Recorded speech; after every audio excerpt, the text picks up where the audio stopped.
Hindi tama ang pakiramdam ko. Parang may mali sa lahat ng nangyayari. Hindi natin dapat hinayaan na maghiwalay tayo kanina. Tahimik ang lugar na ito, pero hindi pa rin alam kung dapat ba tayong magtiwala agad sa ganitong sitwasyon ngayon. Kung mananatili kayo dito, kailangan ninyong sundin ang mga patakaran namin para mapanatili ang kaligtasan ng lahat dito. Nauunawaan ko, gagawin namin ang lahat para hindi makasira sa katahimikan at kaayusan ng lugar ninyo dito. Nandito ka? Akala ko may nangyari na sa inyo. Mabuti at ligtas kayong nakarating dito ngayon. May tinatago ang lugar na ito. Hindi ganito katahimik ang mundo kung walang dahilan sa likod ng lahat.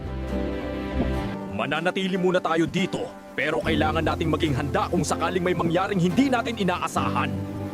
Hindi pa tapos to. Follow mo na dahil may susunod pa na episode.